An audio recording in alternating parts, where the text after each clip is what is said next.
As we're approaching Purim, and this coming Shabbos, Parshas Zachor, focuses on Molech. The truth of the matter is that perhaps almost, not all, but almost all the shiurim in the last 2.5 years have focused on Amalek and the nations that have the ideology of Amalek, and even, unfortunately, some among our own members of Klal Yisrael who choose to ignore history and choose to ignore reality. And for the most part, unconsciously, it's due to a very bad self-perception that they have of themselves as members of Klal Yisrael and as the Jewish people. So in order to enhance their own self-perception, which comes from a faulty perspective of Klal Yisrael,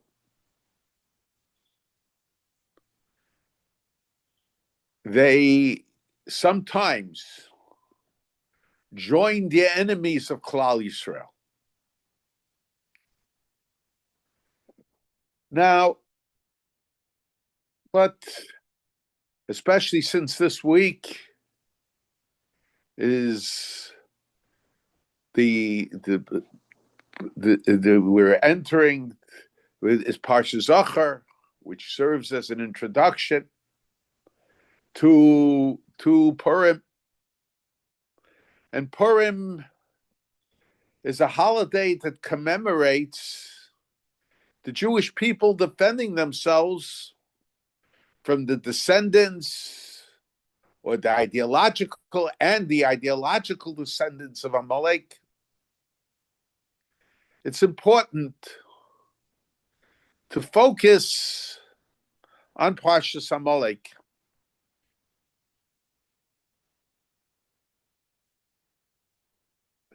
Among the Lubavitch, there's say Kavu Itim Latorah. Of course, it's not the simple shot, but the idea is true. Kavu Itim Latorah, that when we have to confront the situations of the day, of the contemporary day, we have to look in the portion of the week. The portion of the week isn't just limited to the Sedra, to the Maftir, to the special Kriyas that might be associated with the day. So I think it's incumbent upon us, in view of the circumstances and in view of an impending situation that we are facing worldwide, to focus, to try to look into the Parsha of Amalek. Now, I mentioned many times the different types of Milchemes Mitzvah. There's Milchemes Rishus, wars of mitzvah, required wars, and then wars, elective wars, that under certain circumstances, in certain situations, when we had a king, when we had Urim v'Tumim, we could even go out with the consent of the king, with the consent of the Urim v'Tumim, with the consent of the Sanhedrin, to wage war that was considered an elective war.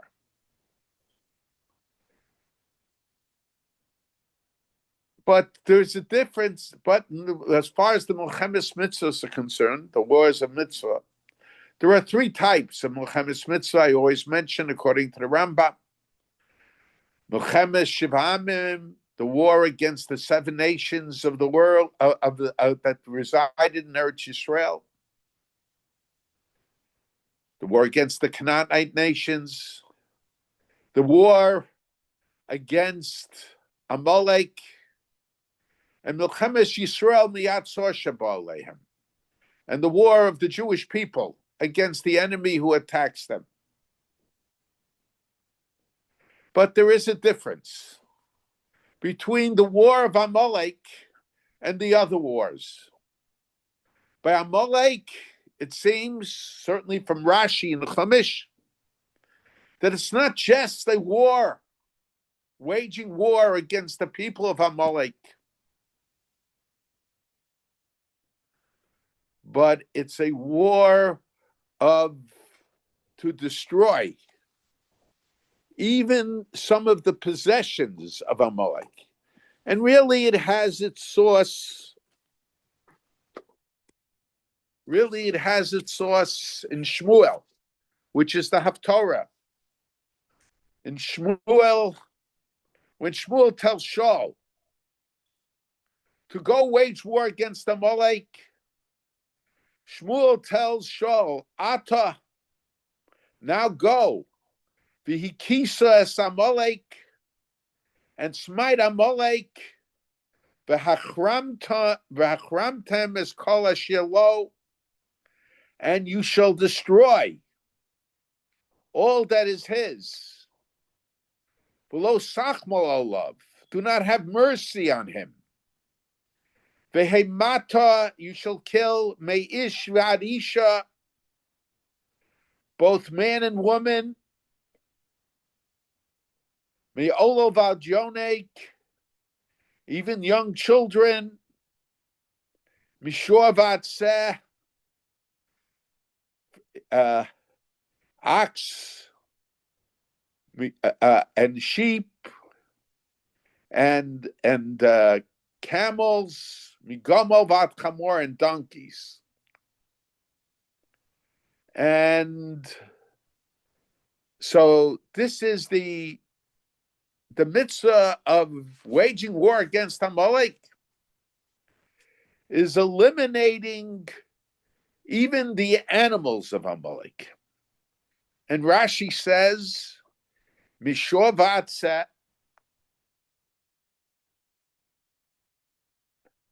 Rashi says, Mishor v'atzeh, shahayu excuse me. So it's Mishor v'atzeh, even a Shor v'atzeh. So the question is, why? We understand the reason we have to wage war against the nation of Amalek. And of course, we're always confronted with the issue, why were we told to destroy all the members of the nation of Amalek, even those who do not present a threat to the Jewish people? And I've explained many, many times that when it comes to Milchemes Amalek, so the Torah says, Milchama LaHashem ba'Amalek midor dor, there's a war against Amalek, a war for God against Amalek in every generation. So it is was suggested, my father mentioned that the war against Amalek is a mitzvah. And from the Rambam in the Hagdama to Parashas Mishnah, it might appear this way, that the mitzvah of waging war against Amalek is not just on any day that you wage war against Amalek, but it's when you receive a message from a Navi, from a prophet, in the same way that Shmuel told Shaul to wage war against Amalek. And I mentioned what my father said, Pakadati, I remember. And my father said we have to distinguish between Pakadati and Zacharti. Zacharti is to remember the past. Pakarite means there's something God says, there's something in the present that reminds me about the past. When Amalek, as Harishaim Ves Amalek, the Navi says, when the wickedness of Amalek is of such nature that I am reminded of ancient Amalek, that I am reminded of HaKadosh Baruch Hu says of Amalek who attacked the Jewish people when they were leaving Egypt, then there is a mitzvah. When you receive the directive of the Navi, there is a mitzvah to destroy Amalek. And even if we do not accept that pshat,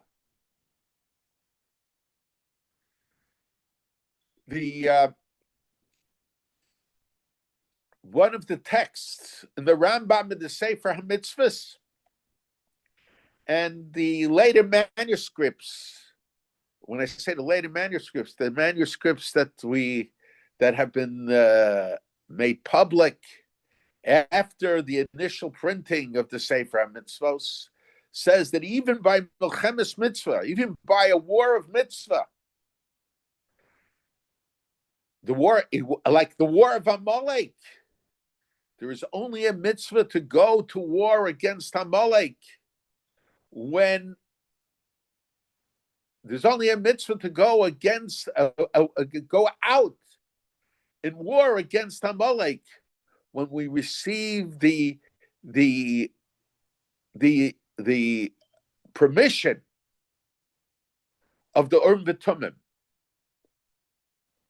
But if we don't have, if we're not told by a Navi, if there's no Urim V'Tumim to tell us to go to war against Amalek, there is no special mitzvah to go to war against Amalek, unless Amalek attacks the Jewish people.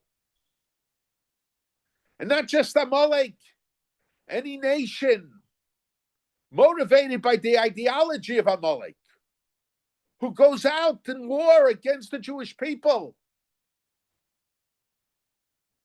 We certainly have to go out and defend ourselves as a nation. The halacha of receiving rishus, that's only a halacha when we go out to war. But when they wage war against us, and waging war against us doesn't mean when they step over the border, when they set up rockets that are aimed at the Jewish people. That is waging war, certainly from a contemporary perspective, against the Jewish people. We don't have to wait till a large percentage of Klal Yisrael is destroyed.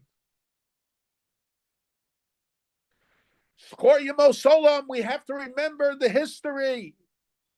And with us, it's not just history, it's the current events. What happened on October 7th?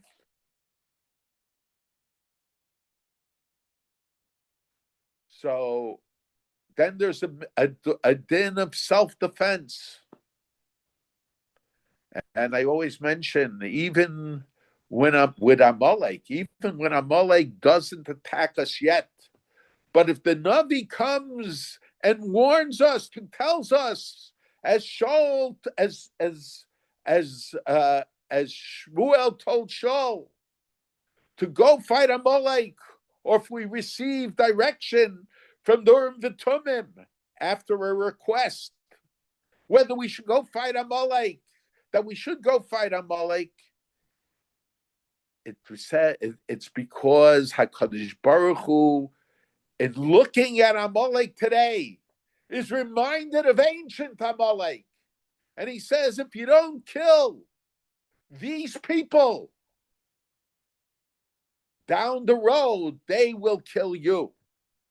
But of course, for that, we need a heavenly message that can only be given by a Navi, by a prophet, a heavenly message that can only be given by the Urim V'Tumim. But when we are attacked, then we don't have to wait for a heavenly message. Today, we do not receive heavenly messages. When they come to attack you, you get up immediately and you defend yourself. And so I've always mentioned that the mitzvah of Mechias Amalek, of destroying Amalek, is not a war of aggression. It's not in the literal sense a war of revenge, even though I know that term is used. But it's a war based on the knowledge, on the heavenly knowledge. When we are giving that message from heaven that Amalek is going to attack us, we get up and we defend ourselves. And if we don't defend ourselves today, then the korbanos will be our children tomorrow.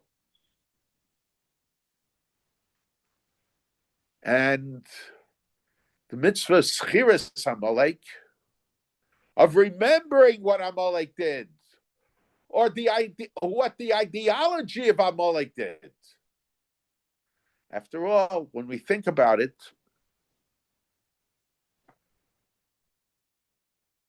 in the Purim,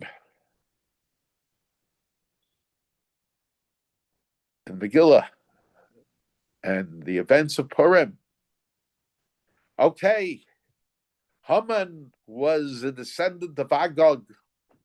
Agag was the king of Amalek in the time of Shaul. There's some question. Some say that Shaul did not really believe that Agag was from Amalek, and that's why he didn't kill him. The Rambam in Moreh Nevuchim says that the custom among the nations of the world at that time was to appoint the king not from within their own ranks, but even from the outside, and the contrary, specifically from the outside. And that's why the Torah distinguishes between the kings of Esav on one hand and the kings of Klal Yisrael on the other hand, when the Torah tells us who the kings, the 7 kings of Esav. And the Torah is telling us that by the Jewish people, the king has to come within their own ranks. By the nations of the world, the kings were appointed from outside their ranks. So Shaul, whether erroneously or correctly, assumed that Agag was not necessarily from Amalek. And because of that, he spared Agag. And of course, whether Agag was from Amalek or Agag wasn't from Amalek is irrelevant. He was part of Amalek. The Torah tells us, Vayachlosh, that the war against Amalek is against Amalek, against the family of Amalek, against the nations that join Amalek. So Haman was from Amalek, or from Agag, who might not have been from Amalek, but certainly was the king of Amalek, associated with Amalek, and thereby became an Amaleki. But it wasn't the war. The fighting was not just against Haman and his sons. It was against many of the soldiers of Persia who followed the first message of Achashverosh. Lahashmid laro gahabed is kol haYehudim. And that is identified as a Milchemes Amalek also, as a war against Amalek. Now, because it's the ideology of Amalek, the destruction of the Jewish people. And according to the Ravid Shita, the Ravid says that the Ravid said when he discusses how one can fulfill the mitzvah of Skiras Amalek, so the Ravid says by either reading Parshas, the mitzvah the Araisa, the biblical mitzvah of Skiras Amalek, reading the Parsha in Bishalach, Vayava Amalek. The Mishnah Berurah disagrees, but that's the Ravid in this parish on Safra, which is in line with what the Magen Avram says in Shulchan Aruch. And also, as everybody admits, the Parsha Kiseitse, Zachor es asher asalecha Amalek. And the Ravid then adds the Haftorah of this coming Shabbos, of Pakadati es asher asalecha Amalek. And then the Ravid puts in also, he uses the expression, Hilchos Megillah, learning the halachas of Megillah. And some interpret it, I have a lot of trouble with it, that Hilchos Megillah means to learn about the laws of the Megillah. It seems that that's somehow removed from the mitzvah of Skiras Amalek. There is a relationship, but the learning how to write the Megillah, I don't see that necessarily is the fulfillment of the mitzvah of Skiras Amalek. I would suggest that the Ravid refers to the Megillah itself, as Hilchos Megillah. Because if you look at the whole format of the Megillah, it seems that the goal of the Megillah, telling us of what took place with Haman, with Achashverosh, with Mordechai, with Esther, that leads up to the celebration of Purim. And Megillah is called Hilchos Megillah is because that is the goal. That is the goal of the Megillah. The goal of the Megillah is telling us how we could celebrate Purim. But certainly there isn't a big focus. Certainly there's no explicit focus about Amalek, but it is about the ideology of Amalek. Very clearly about the ideology of Amalek. So we have to learn now, what is the purpose of Skiras Amalek? So it's in order, there is discussion. The Chinuch says that it was in order to build up a certain attitude regarding Amalek. And it was necessary. It's a mitzvah that we understand the necessity for it. And where at one time,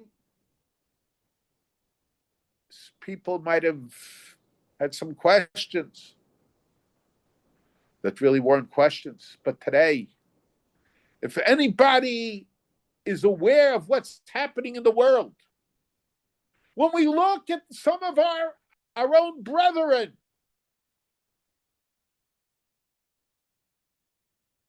we see how fast we forget.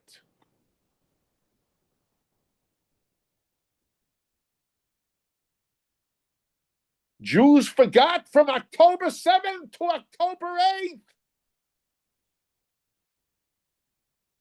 Needless to say about the non-Jews, many.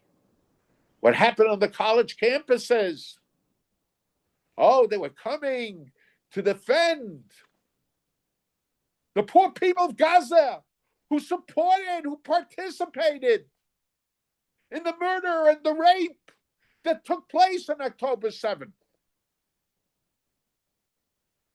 They were pleading on behalf of humanity.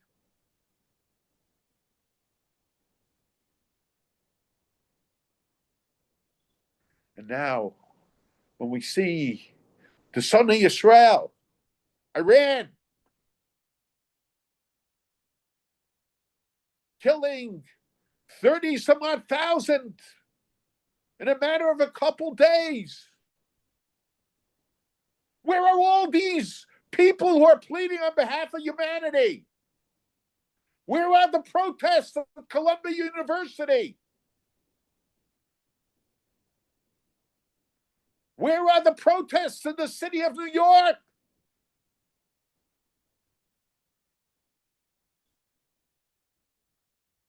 The same protesters, including those people who come from Jewish descent.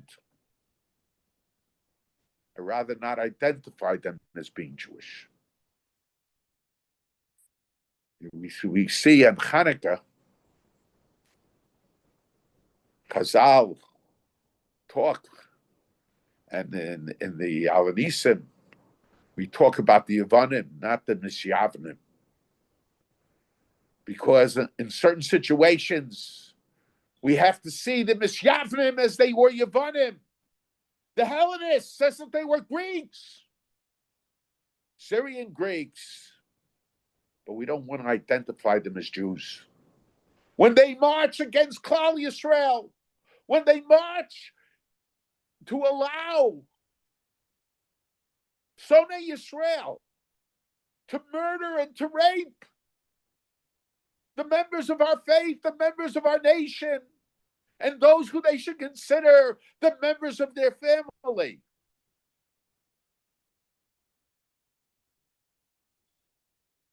They become Sonei Yisrael. They become Amalek. The Zohar says there's Amalekios in Klal Yisrael as well. And perhaps the mitzvah of Skiras Amalek is there. Why? Because we want to forget. The Jewish people have this tendency to want to forget.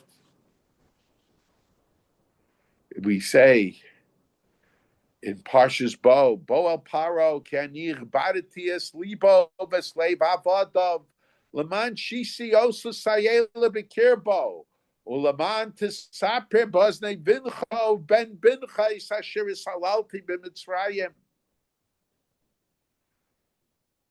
Why is HaKadosh Baruch Hu give the Makos? Why did HaKadosh Baruch Hu prevent Paro from letting the Jews out?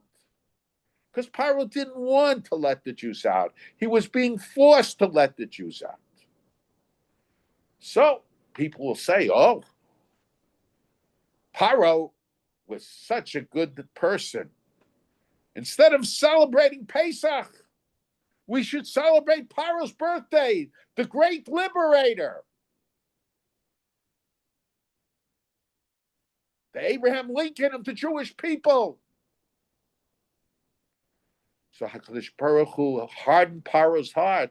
He gave him chizuk in order to show who Paro really was. Because a generation later, and today, things speed up much quicker. A day later, a Jew will talk about the humanitarians in Gaza. And when you say they gave support, now we know they even went with them. It wasn't just Hamas. And it wasn't just the people from Gaza. It was people from the UN. Went with them on October 7th. And for some reason, many Jews like to be influenced by the nations of the world. And they have this herd philosophy. They just follow. They don't think themselves. They consider themselves thinkers when they think like the anti-Semites. But if they think like Jews, That's not thinking. And they want to see themselves as being on a higher class. So while they think they're thinking, they're actually doing the very reverse. It's dead fish go with the flow. Live fish go against the flow. The flow in the world today, the flow on the college campuses is against the Jewish people. And those who can't think independently, those who can't think out of the box, they are like the dead fish. And they're trying to make the rest of Klal Yisrael also like the dead fish. If you can't think outside the box, it's the box that you put yourself in that does the thinking for you. And you don't do the thinking yourself. And unfortunately, and people who are motivated by a much better ideology made similar mistakes during World War II. But as time passes, we forget. We forget now, even from one day to the other. When Korach was swallowed up, so Klal Yisrael, by the earth, Klal Yisrael ran away. Vayihi mimachras. It was the next day. And they accused Moshe and Aaron of killing the Jewish people. They all saw the previous day. The world saw. The Jewish people saw on October 7th. But then it was Vayihi Machras. It was the next day. So Zachor and we see from the Rabbi that it's not just what happened at that time, but what happened in the future generations also. Even in reading the Megillah, we have to remember it. And especially in a time when it should be Pekida, when we see what's going on. And some people are just so stupid. They say it couldn't happen in Germany. After all, the German culture. And there's the same attitude today in regard to the world culture, the universal culture that is directed by the UN, who participated in the atrocities of October 7th. You know, they found something very interesting. They found out that it's tragedy that brings the Jewish people together.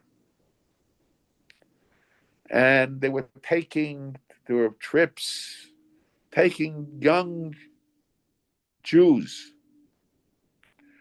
to Eretz Yisrael. But before they went to Eretz Yisrael, they went to Poland. They visited the concentration camps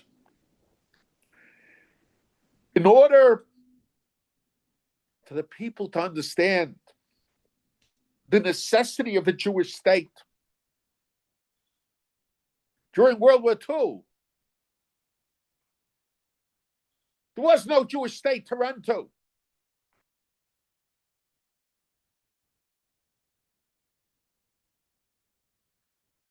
I think today it's important that all these tours, educational tours,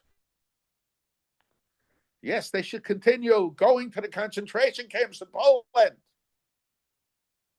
But it's very important that they go to the areas where the atrocities were committed against the Jewish people on October 7th.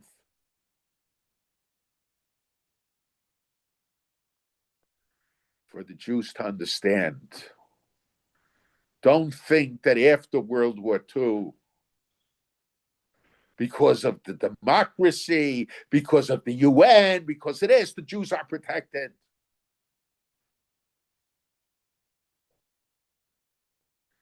We have to confront reality and see who are the herds that we're following.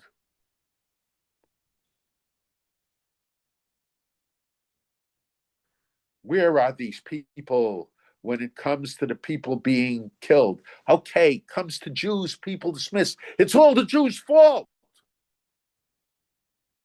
But is it the fault? Of course, that's ridiculous. The default of the people in Iran who was just shot up? Where are the protests? Where are these open-minded Jews?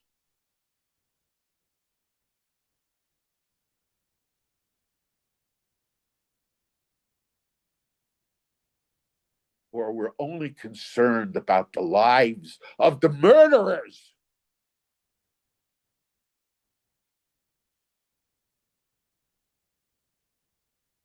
And perhaps the whole Iranian situation taking place now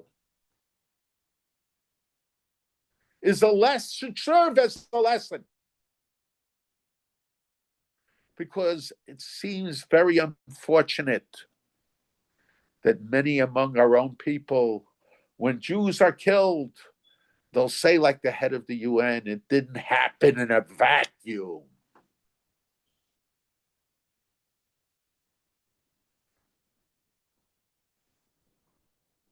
The rape and the murder didn't happen in a vacuum. The Arabs that raped, they had good reason to do so. It didn't happen in a vacuum. Ridiculous. So this Chiras Hamalek, and it's very interesting. In Chiras Hamalek, it says, "Ksovzo sikaron b'sefer v'simbas ne Yoshua." It's not enough to read the Parsha in the Torah, especially today, when people dismiss what the Torah says. V'simbas ne Yoshua. Chiras Hamalek didn't end with Haman being hung. Chiras Hamalek continues to this day. Chiras Hamalek happened we have to remember what happened in October 7th.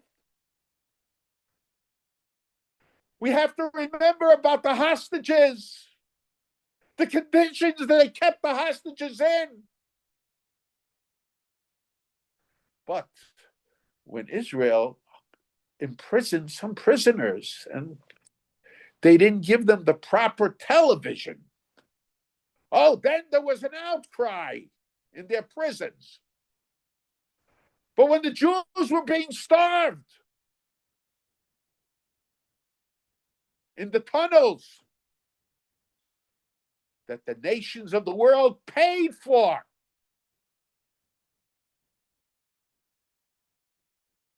and even some of the former presidents of this country contributed to those tunnels.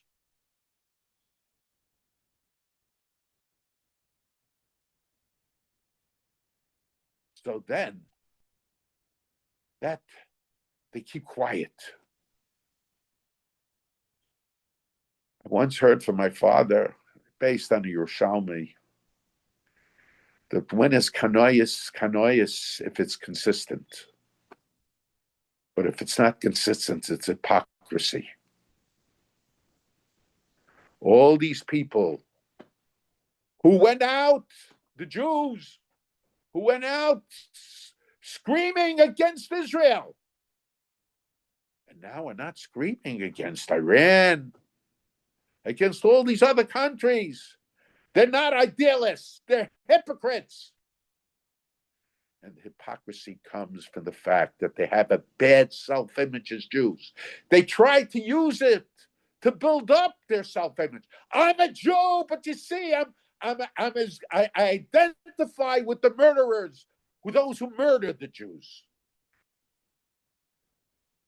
That's that that is the inconsistency. It's not kanois. There's no righteous indignation.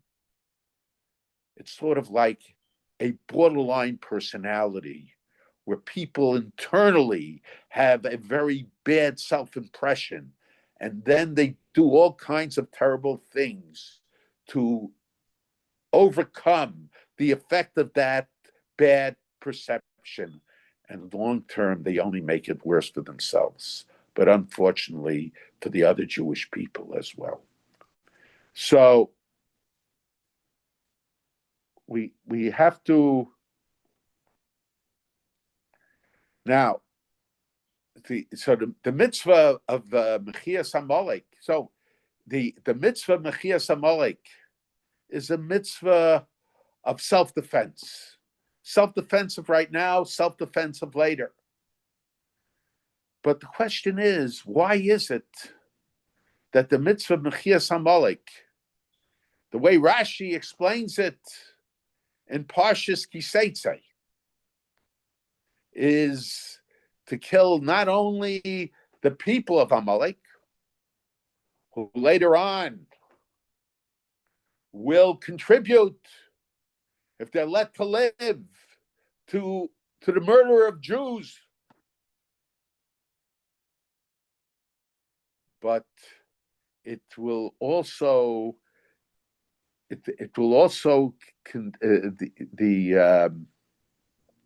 but includes killing the animals. Sure, v'seh. We should say a kal v'chomer. I mean, but the what's the purpose if it's a war of self-defense? Why should we? And they say you shouldn't say this is the animal of Amalek. We shouldn't say this is why is it that way? Now I've mentioned. Now what's also interesting is Rashi and Shmuel. Rashi in the Parshas Kiseitze seems to emphasize. Just what time it is. Rashi and Kiseitze seems to emphasize that the mitzvah of Mechias Amalek is to kill not just the people, as I mentioned, the shor, the sed, the gamal, the animals of Amalek. That's part of the mitzvah. And where did Rashi get it? He got it from the pasuk in Shmuel, because Shmuel told him to go kill Amalek and kill the animals. Atalek v'kesa es Amalek v'aramtens kol shelo v'lo sachmo. Do not have mercy on him. Do not decide when it comes to Amalek, when it comes to the Nazis. We have to show Rachmanos. See, this was the problem. It's very interesting. Rachmanis. Where is the mitzvah of Rachmanis mentioned? The mitzvah of Rachmanis. V'halachta b'drachav, to follow in the path of God. Ma'ani racham, ma'afata yeh racham. Just as God is merciful, I have to be merciful. Torah doesn't say be racham, but follow in the path of God. When you have Rachmanis, very often that Rachmanis could be Achzarius. If you have Rachmanis that allows people to go and kill,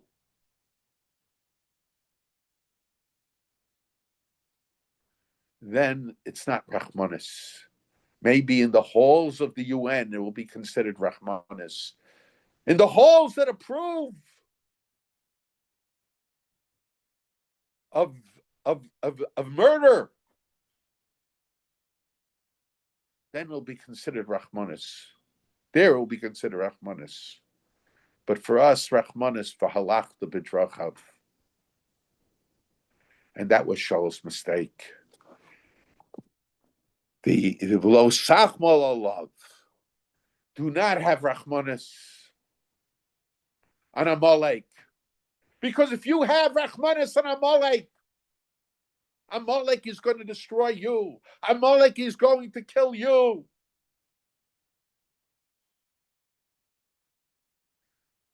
The mitzvah of Rachmanis is v'halachta b'drachav. And I think that the reason, and I mentioned my father told me, I was a young boy at the time of the Eichmann trial. And I saw the impact because I lived in a generation that the parents of most of my friends were survivors. Most of them were second families. And I saw the impact. And it made a big impression on me, even at that time, what the capture of Eichmann meant to the Jewish people. And at that time, the Vatican came out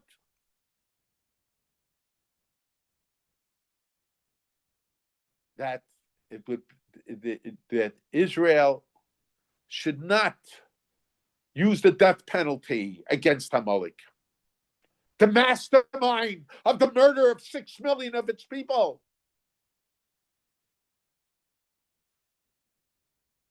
The people of the book should show mercy.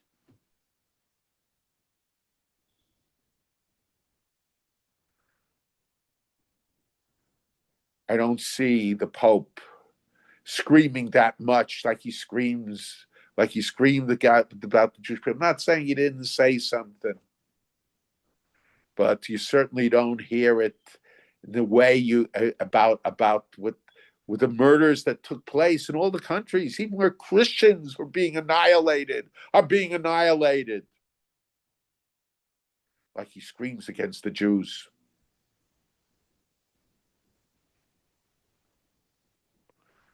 But admittedly, he does make a statement here and there about it.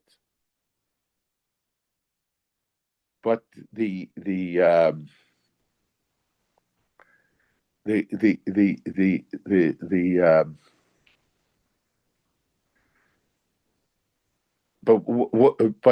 idea is, I asked my father at that time, what's the heter? I was a young boy. I knew about halach of rodef, a pursuer. Someone is running after somebody to kill them. So you're allowed to kill that person to save the life of another person. But I said Eichmann was no longer in a position to kill. I said, of course, I understand that he should be killed. But I just wanted to understand it halachically. What was the heter to kill? What was the rationale to kill them? To kill him? My father told me that there are achronim that say, he mentioned the names, I don't remember. But he told me there are achronim that say that when you have pogroms, and in Europe, they had pogroms all the time. And after the pogrom, you were able to get a hold of the people who led the pogroms. So you have the ability to kill them, you should kill them. Why? Even though they're no longer in a position to make another pogrom. Because their very existence, their very survival makes them rotfim.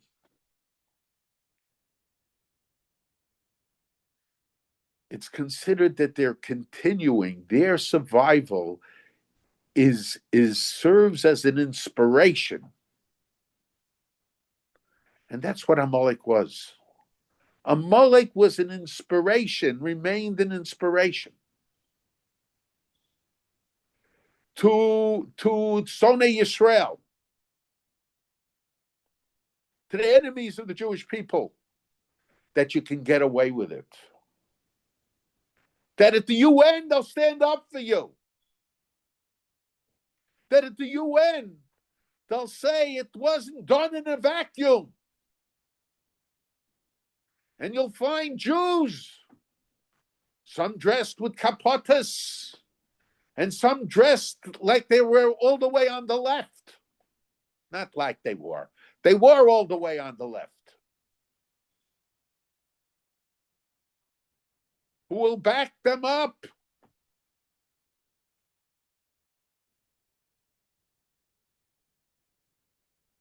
So they serve as an inspiration. I remember when the Iran sent rockets against Israel, and at that time there was a demonstration against Israel, and they announced that Iran had just sent rockets. They didn't reach Israel yet, and it was a big cheer. There was rockets were being sent in the civilian areas of Israel, and these people who were screaming about how Israel is defending itself against Israel for defending itself against murderers. They were cheering that rockets were coming from Iran or from the Houthis against Israel. Okay, Israel intercepted all the rockets, and their cheers were in vain. But you see who they are. Why? Because that's a different type of Rahmanis. That's not for halachta b'drachav. That's murder. That's saying it wasn't done in a vacuum. We can kill, we can rape, we can do whatever it is. As I confronted, I was once shortly after October 7th, I was in a doctor's office, and the nurse said to me, how is it about the Jews going in? I said, just explain to me why raping Jewish women is somehow a measure to use against the Jewish people of self-defense against what you consider the attack of the Jewish people. And she had nothing to say. If I would say that the murder, they would have accepted that. That's okay. They had nothing to say about that. But what did they do? And what happened with the UN? UN gave its report about the discrimination against women. Initially, nothing was said about the Arab countries, but then there was an outcry. How is it you ignore what they did on October 7th to the Jewish women? You're only talking about the Arab women who really nothing happened to, other than, of course, where they had weapons in the area. So how is it that? So then the UN said, okay. So then they changed the report, and they put something in about how it was also the what was done to the Jewish women on October 7th, that one day, was a bad thing, was a terrible thing. What does that show? It shows the power of hatred. Freud, the power of hatred is greater than the power of love. Their hatred of the Jew, the hatred of the Jew, in order to give strength to their argument against the Jewish people, they had to admit that those who tried to kill the Jews, not that the killing was so bad, but the raping was really bad. On that one day, of course. Anyway, so the Amalek bears responsibility. Amalek bears responsibility not only for what it plans to do, but Amalek bears responsibility for how it inspires the other nations. But HaKadosh Baruch Hu only requires us to mete out that responsibility against them when HaKadosh Baruch Hu senses precocity, I know that if you let them, they're going to attack the Jewish people also. They're going to kill the Jewish people. So now the Rashi and Shmuel, so he says, why is it that Shmuel told, why is it that Shmuel told Shaul to kill the animals? Because they were Balik Shafim, they were magicians. And this is a medrash. We don't have that medrash, but the Rishonim quote the medrash. So they were magicians, and they made themselves appear like animals. It was almost like a costume party. Sometimes when you have a costume party, perhaps we could suggest that might be part of the reason where this idea of I know it's mentioned some Sfarim also, dressing up in costumes. I always attribute it to the fact that Haman wanted to wear Achashverosh's robes, and ultimately Mordechai wore it. We dress up as people who we aren't. Sometimes some of the people who dress up in costumes, their real costume is what they wear every day. And when they put on costumes, you see who they really are. Then that chas v'shalom, that wouldn't be true with Mordechai. But that could be, but perhaps we could suggest here also. In other words, they were able to disguise themselves to appear like animals. Perhaps that would be a basis for this custom. I really think the custom originates that a lot of the parties that they had in ancient times were costume parties. So that probably, but they gave it a Jewish tinge for Purim. But okay, whatever the case is. So the question is, so why? So he says because the Amalek were Balik Shafin, they were magicians, Rashi says, the Medrash says, and they made themselves appear like animals. So we had to kill them to make sure we killed Amalekim. But others explain, no, it's a mitzvah. Rashi himself says that's the mitzvah of Amalek, to kill the animals also. So how are we to understand it? Especially if we say it's a medrash, and we know the Rambam Shita is that. So first of all, the Rambam doesn't mention this in the halacha. The Rambam doesn't mention that lahachriz as the destruction of the memory of Amalek and the Zaro Shal Amalek. He doesn't mention anything about killing the animals. And according to the Medrash, it seems that there was a mitzvah. Why not? Okay, the Rambam didn't believe that we really had real Balik Shafim. But how would the Rambam explain the Medrash? So I think, as the Rambam explains about the Makos, that the magicians of Paro, the Khartoumim, they imitated at the beginning some of the Makos that Moshe Rabbeinu did. So the Rambam says not that they literally made dam, but they somehow gave the impression that they were doing the same thing.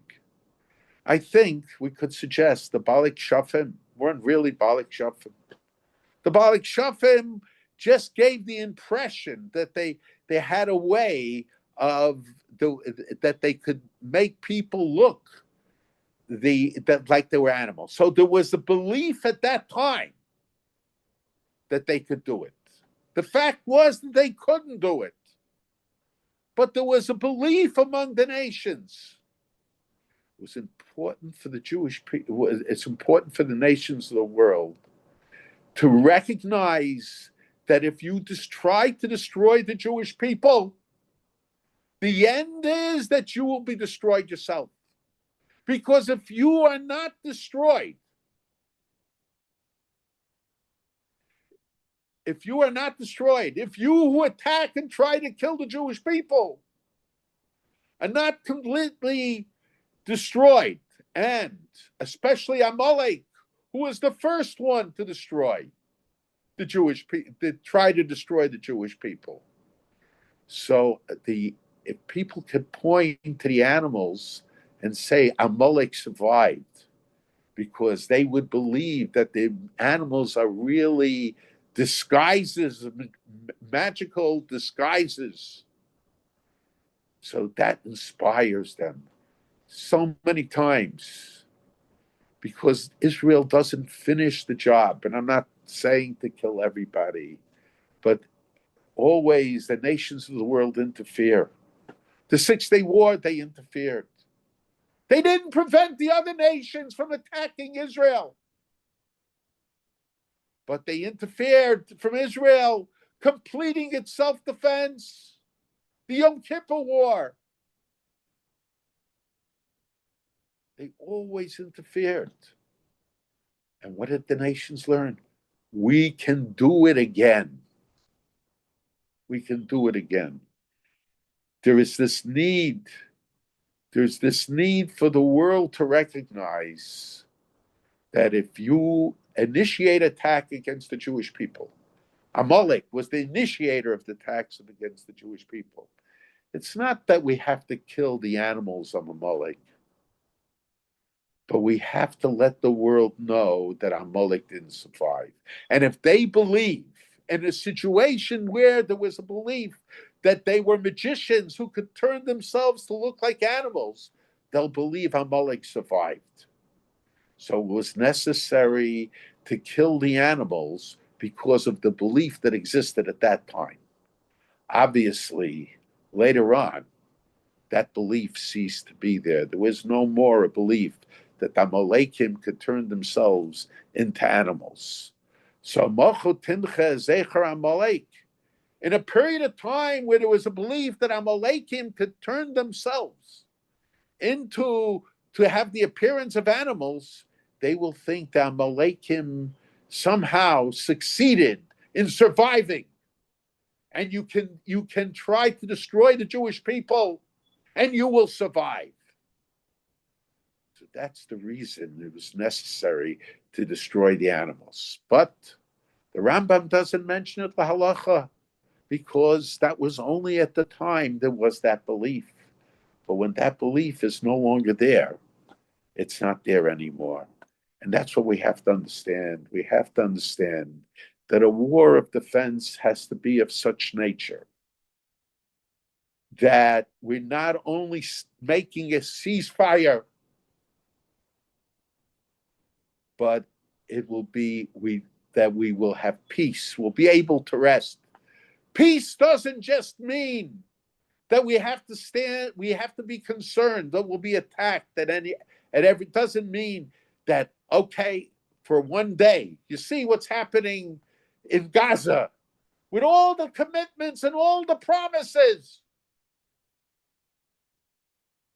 Hamas is still there. Hamas still has its weapons. We see what's happening in Iran. They immediately got to work again to build up their arsenal, to be able to kill the Jewish people, to give the people who are protesting against Israel, being able to defend themselves, the ability to cheer. And many ask the question, it's no question anyway, how was it that he took the how is it that Mordechai took the house of Haman? Achashverosh gave him the house of Haman, but the answer is, I think, taking the house of Haman was a demonstration that the power of Amalek in Persia came to an end. And that's what we have to look forward today. We have to look forward today that the power of Amalek, the power of the ideology of Amalek has to come to an end. It has to come to an end in Iran. It has to come to an end on the college campuses, and we can't rest. Of course, we have to use different approaches in different situations with different people, but we can't just be satisfied if for one day there aren't protests. If for one day Jewish students are not mishandled, we have to know peace has to be a lasting peace.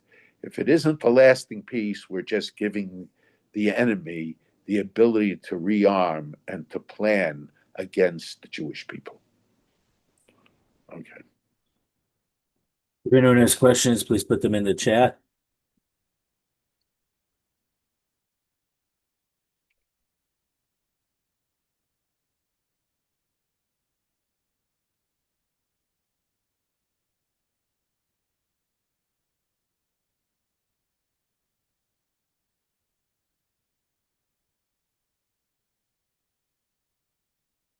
Something Rabbi mentioned, forget what it was, the name of your father. He Yeah. elaborated it more, I think, in the Torah Mata share. Yeah. I'm not sure it got published. That part got published. I'm trying to remember what it was. Yeah. Okay. Not the first time. Yeah. Now what? I don't. I'm trying to remember. I don't remember it. Okay.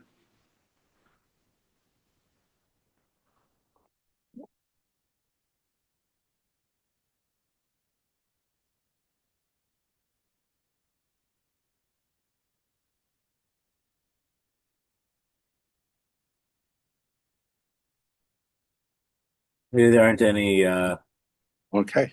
nothing in the chat. So Okay. have a good week, Yeah. everyone, and thank you, Rabbi. Okay.